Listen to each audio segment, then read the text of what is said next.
This is episode 192. We are going to be talking about the 8 scientific elements of a meaningful life. Welcome to Wellness in Every Season. We talk all things wellness to help you align yourself, align with your goals, find balance in your life, and just recalibrate yourself. If you are listening for the first time, welcome, welcome. I'm so glad you're here. And let's get started in the rest of the podcast. I have Dr. Laura Gabayan. She's a world-renowned physician, researcher, and Psychology Today contributor. Through her Wisdom Research Project, she interviewed 60 wise adults across North America and defined 8 fundamental elements of wisdom. Exactly what we're going to be talking about. She describes her findings in her new book and journal, Common Wisdom: 8 Scientific Elements of a Meaningful Life, and Common Wisdom Journal. I was most excited when I read this, and even just saying this, that you have done so much research. I love nerding out on research. And that you've written in Psychology Today. I have used that publication a lot in my undergrad degree. And I think that just speaks volumes because I know that they can be really picky. So that speaks volumes about you and your work. Thank you. It's funny because, I was a very academic physician and I did research and then I started to develop weakness. As you can tell, I slur my speech.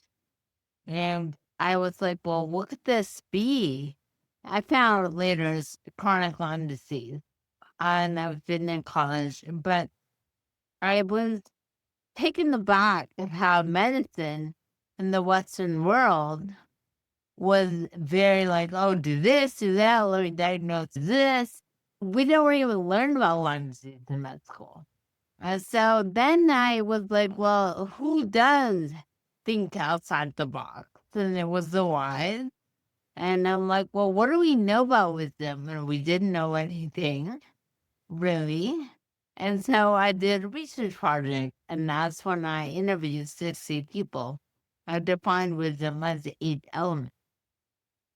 That's amazing. And it's so funny that you're talking about Lyme disease because the person that I recorded right before you works with that. So it's just, I love having just these little synchronicities and these little connections. It's fun to see. Interesting. Yeah. It just reminds us that we are very seen and the world is not as big as we think it is. And coincidences really don't happen. We think they do, but they're really there for a reason. Reminds us that we're seen and loved and cared for and on our journey. Right. My biggest question with this is, how did you define who was wise and who was not? And so, first of all, some not that 60 people, I did not know any of them. Whenever you do any research project, you have to look at what was done beforehand. And psychology journals, sociology journals, geriatric journals had talked about wisdom and they defined it. But I quickly, when I started telling people, do you know someone wise? I quickly realized no one knew the definition. No one. I interviewed people and then I asked them if they knew people. For some people, it might be more, oh, someone who's more of a wise or an old soul. Or so, how did you come up with what your definition was? So that's when science came in. I had published a paper once before in qualitative research, and that's where so qualitative research deals with taking ideas and collapsing them into one or a few. For example, we started with 20 different elements or ideas, and we came up with 8. And quantitative research is what I was used to doing. Looks at the number, this 100,000 people or this number of people. So that's why I use scientific data. For example, so my elements, I'll say what they were again in my book, Common Wisdom. were resilience, kindness, positivity, spirituality, humility, tolerance, creativity, and curiosity. And so the third element was positivity. But for example, some of the 60 got humor and some got gratitude. And so both humor and gratitude collapse into positivity. So initially we start with more ideas, but they collapse into debate. That makes sense. And that makes it a lot easier to grasp. And if it was And that's 20 or it. 50, it'd be a lot harder to really absorb and how do I apply this into my own life. Right. I love that. Qualitative is so much better to me than dealing with numbers. And I love metadata type of research. I really enjoyed my research class that I took. Well, it's funny because they use qualitative data and studies and science to kind of define things, to start things off, to tell a story. And so I think that's what we did. It's amazing. Walk us through this journey. So the ideas for the book took about 10 years. And the actual project, meeting people, interviewing them online, took about 7 months. During those meetings, I had a team of two others. Me and the other two would meet on Thursdays to Sundays. So we met like 4 hours a week. During the meeting, we would review the interviews, assign them an element or different thing. In between that, I wrote as well. I started in October and I ended in around May, June. And why did this even interest you to begin with? I think it was, I felt like in Western medicine, because I am a physician, I'm very Western trained. In Western medicine, everything was kind of like, this is how you do it. It's kind of like routine. And I think it interested me because I realized that, wait, we do need to think outside the box. We do need to be more curious and creative.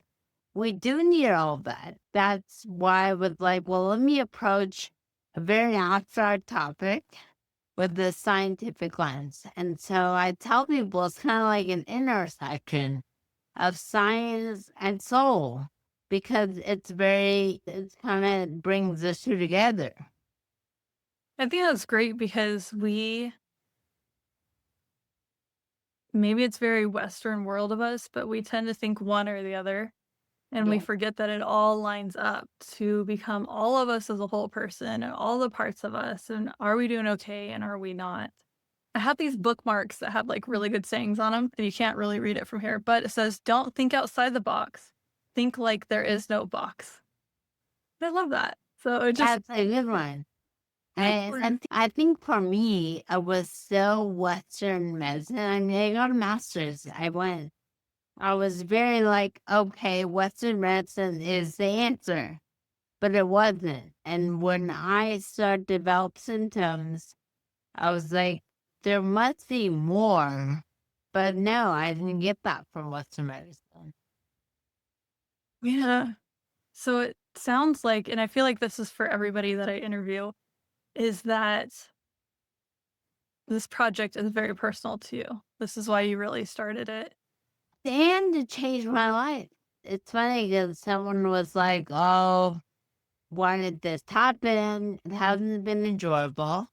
For someone who's in the art doc and used to running around, it hasn't been easy anyway. Being dependent is especially hard for me. I am, and I realized, it's a price I'm paying because now I live a totally different life. So it sounds like you had to definitely have a pivot because of Lyme disease. So you said you were an ER doctor. Well, no, I can't do anything. I can't walk around. So medicine was my path. And so, but the research, looking at something objectively is always going to be part of who I am. Uh-huh. And same with the medicine. It's always forming part of who you are. But I approach it differently because of this whole process. That makes sense. And you've definitely had to do that, like you said, with your own life, with Yeah. having your sense of identity had to shift Yes. one way or another. I'm sure it was extremely difficult and you either embrace it or you don't. I wonder with this if Well, that led you on the path to what is wisdom? How can I find my own wisdom? right. And then Tony, because I recently went to a long conference 2 weeks ago, and I was the only one that was in a wheelchair. In a way, I kind of needed it to be so extreme because it's of my body. And it caused me to pivot, as you said. I'm the same way. I was smiling because I was like, yeah, that's me. And I had that yesterday. I was pretty couch ridden. I tend to burn myself out. And it's that reminder of, okay, why does my husband do this? I'm like, well, I have different cycles than he does. You know, women have, it's a monthly cycle, men, it's a day cycle. And it's the way I grew up. I'm used to doing that. And I can hold myself back more than I used to. But it's that reminder. I'm very all or nothing. So I definitely resonate with that. And it's a journey to undo that is. It took a long time. I have to say, I mean, I started noticing random symptoms in 2013. The book was published in 2024, last year. But I mean, think about the journey it took.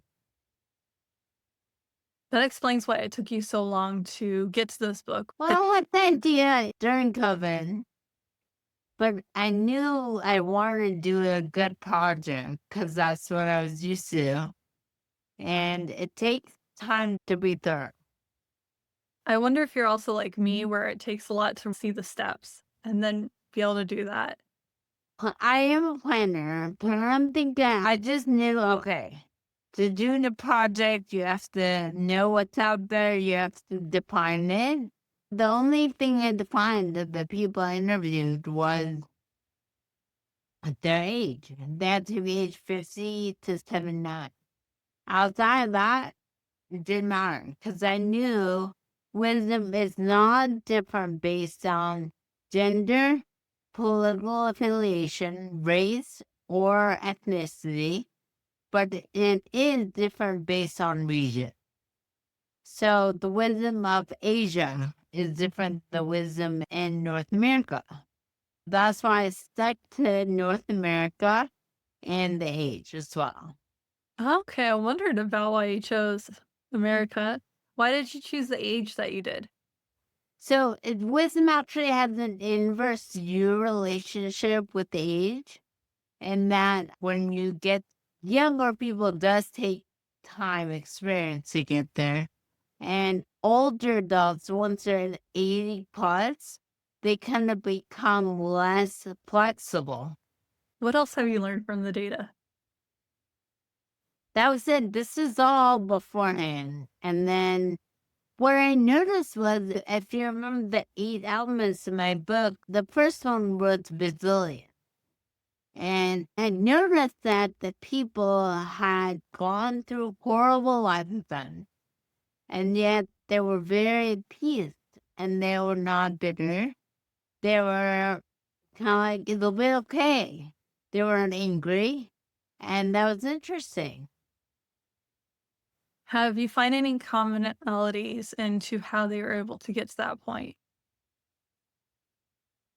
No, I think this goes back to me thinking the 8 elements are related. I mentioned that in my book, but the 8 elements, so I think they were innately positive. So, third element, positivity. And I think that helps a person be resilient. So, yeah. Huh.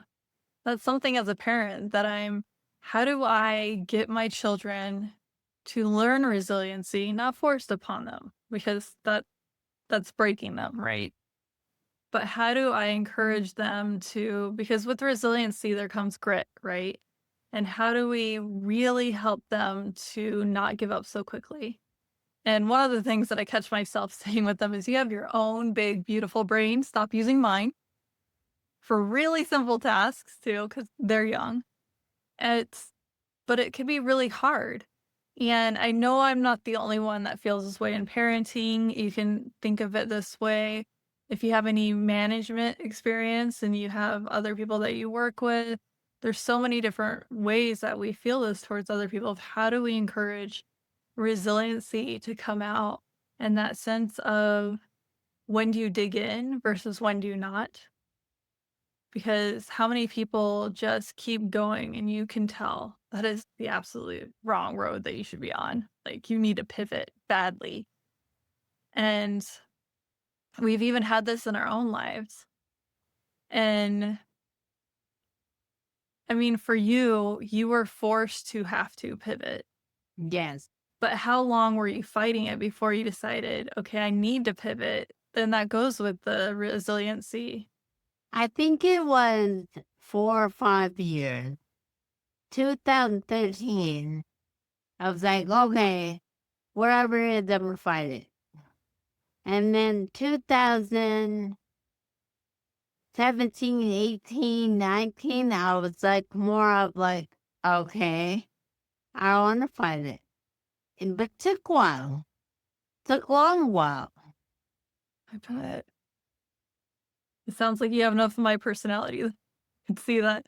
It would take me a while too. And that's hard. But I thought about it. I really needed something this extreme to happen. If it was not that bad, I would just try to fight it and push through.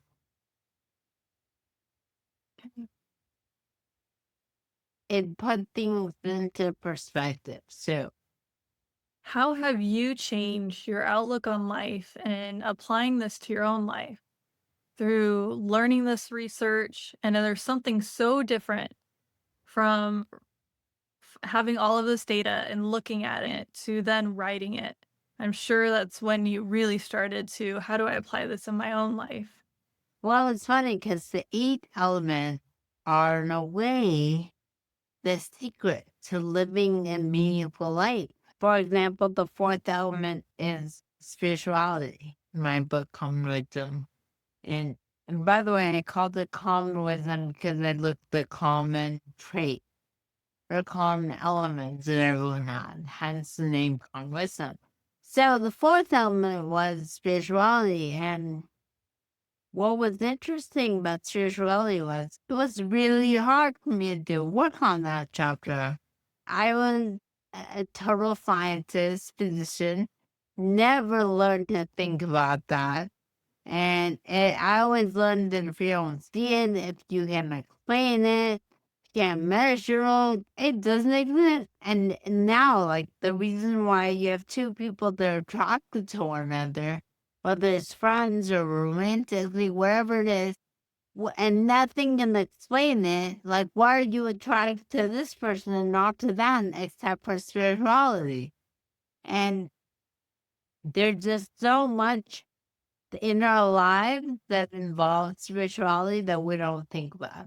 So I think when I look at the 8, I feel like it's the secret to living a good life.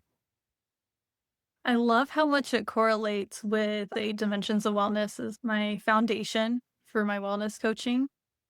So That's great because I feel like a lot of people also would want their kids to think about those 8. So I feel like those 8 are a big part of our life. yeah. And the yin yang symbol kept coming to me when you were talking about science and spirituality, because they should fit together. Most things, even political views, most people land in the middle I think for I most talk things. about the yin and yang in my book. Either way, but I agree, no one is extreme. They will be on like one topic, but then if you go here, then it's that reminder that we are so individual and that we should not be piled into all the people with blue eyes, all the people. I like, think for it's also a reminder that we're more alike than we are different.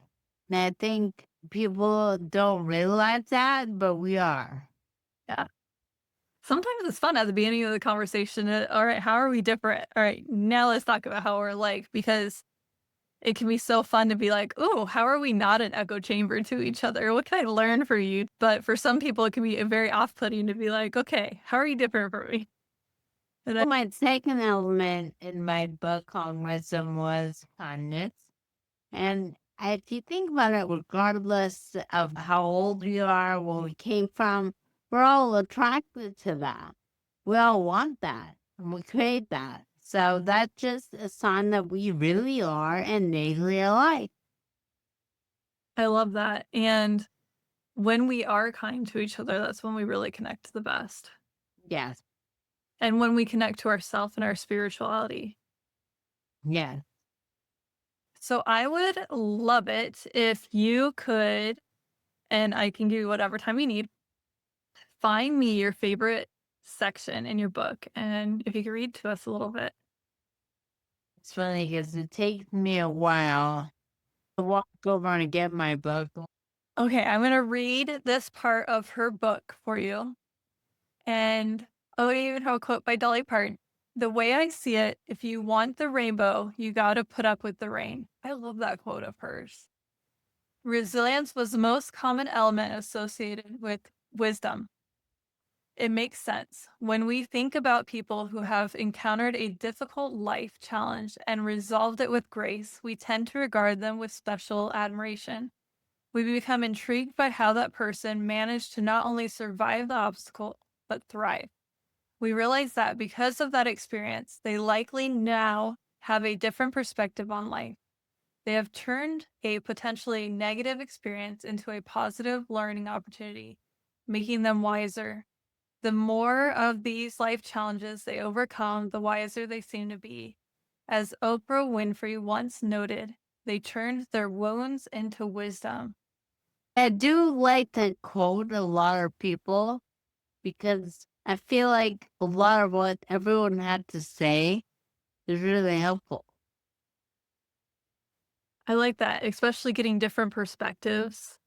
We need to hear things several times for it to click, but we need to Right. hear it from different people and in different ways as well. So I love that. And I love the way you write too. I had a great editor and he was a scientist, so I don't like to kind of belabor an idea. So I'm very to the point. So It always helps to have a really good village around. yeah, and yeah, I had written before for academic journals, but it was very different. But I did know that, everyone wants you to be to the point. So I think that's something I use in my book too, is being to the point. And I like that you sound like a person because in academic journals, you're supposed to sound more analytical. Right. Yeah, I love this. And you mentioned the journal. So I had written the book. The book got published in March of last year.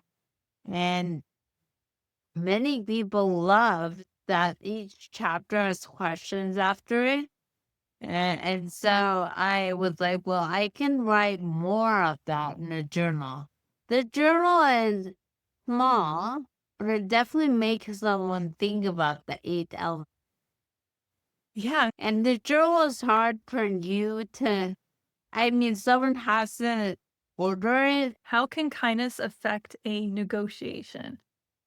So in the book, I talk about how I think it's in the kindness chapter. Someone I interviewed was he had written a book about negotiating, and you can approach it kindly, and either way you get the job done. It's a matter of I think being kind about it will be easier for you and the other person to handle. And I think this is important, especially now when I'm still waiting for grocery prices to go down since COVID. They're not going to, but I'm going to keep waiting. And we are all feeling the pinch, so to speak, since COVID. In one way or another, even if we're doing well financially, we're still feeling it when we're paying for something and it's higher than we remember it being. Everything is higher. Everything is gone up, I feel. like really fast. Yes. And it hasn't stabilized, equalized, or any of that in any sense of the word. And I'm thinking about this because I was supposed to write my newsletter today for those in my community. And it's going to be about how to ask for to start with. And then it's going to go back into how do you transition to a job? Because so many people with the government shutdown right now, it impacts not just government workers, but it trickles down. And it's going to, even once the shutdown is done. And we all have, Well, AI too. yes, yes. There's Like, good and bad always, right? And it's great that AI is out. However, and that's with everything in life, that there's stuff like this. So that does go with negotiation. You can think of it as negotiation for raise. You can think of it as negotiation between AI, because there's the good and the bad. And how do you find that middle ground and negotiating with your children, getting them to go to bed? Or for me, getting them out of the office so I could record with you. We have so many things that we are negotiating in life. So I like that question, because we want to find that ground of how can we be kind but firm and hold to our boundaries, maintain who we are, keep the core of who we are intact and not be tarnished, and still show humanity love and compassion and all of these things that make us and the world beautiful. And it can be hard. How does that affect negotiation? Because you want to keep that touch point in there. And that really is wisdom right there, isn't it? yeah, it is. What has been the biggest aha moment in your research and in writing this incredible book? I think it's the idea that I came from a place of fear and everything I did. And now I come from a place of faith.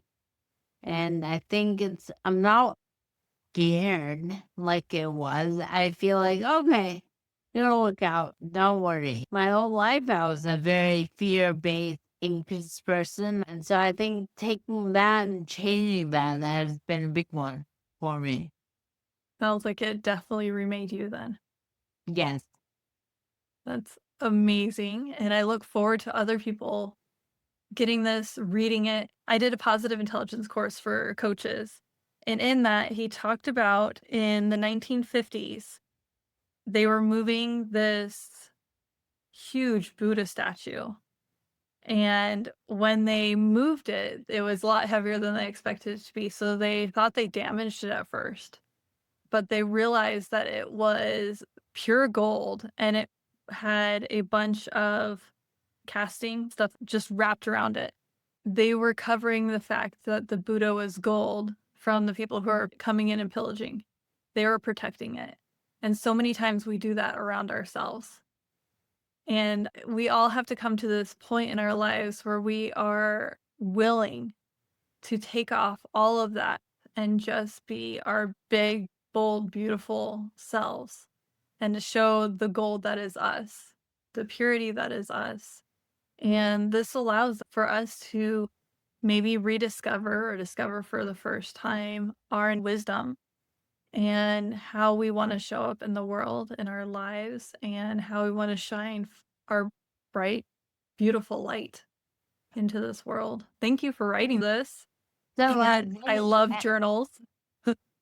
So yeah, I think I mentioned it. It was the questions, people liking those questions that caused me to write the journal. And I saw the summary. It can be done on its own, but it's helpful to have both. It's helpful to have the book and the journal.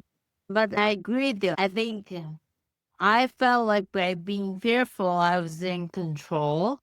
And I don't know if that's an accurate representation in any way. I think it made it harder. I could have done what I did in life and not been fearful. So I think it was my way of trying to be in control, but I think when you look back, and you're not in control. You think you are, but you're not. Wasted And energy. and that's where this happened in my body. This happened because I was driving myself to the ground. Going back to my book, I feel like people would really enjoy not only my book, Calm Wisdom, but the journal. And my website has a lot of all this. LauraGoodbye.com has a lot of, but you know what? Really, it's funny because I talk about the 8 elements, and only one person of the 60 I interviewed had all 8. So it's not common for people to have one or more, and so I think I recently came up with the Wisdom IQ test, and that's on my website, and that kind of helps a person know, oh yeah, it's something I'm good at, and it's really important that people are honest, but the Wisdom IQ test is a good place to start. Ooh, that sounds fun. I'm excited to check it out. And all of this will be linked in the show notes, so don't worry. You might already be cheating, like sometimes I do, and you're looking at them while listening. But for me, I love having a book, and I'll read through the book and I'll kind of journal off on my own, and then reading through the journal and doing the actual journal part, it feels like a really good refresher. So I am very excited to go through that. And yes, I totally cheated and looked at the journal first. Normally I don't, but I love how much it correlates with the dimensions of wellness. And all of it is really just different modalities to look at your life and how can you make your life better and how can you have your own finding your own way of aligning yourself so that you feel like I know my path, I know myself, I feel aligned, and I feel empowered, and I am making the most of my life because we all have these chances to remake ourselves, and it can be really exhausting if we keep trying on a new mask only to find it doesn't fit because we really need to take off the masks. Right. So, thank you for the incredible amount of research that you put into this book. Thank you. Congratulations on your book, baby. Thank you. Thank you so much for listening to this episode. I hope that you found the answers that you needed and you had some amazing aha moments. Please share this episode with others because it helps us align ourselves and then better align the world so that we can seek the healing that we really are looking for. As part of the legal language, I am a certified life coach with a bachelor's in applied health. That is what I am leaning on for this. This is general advice. Take it as such. See you in the next episode.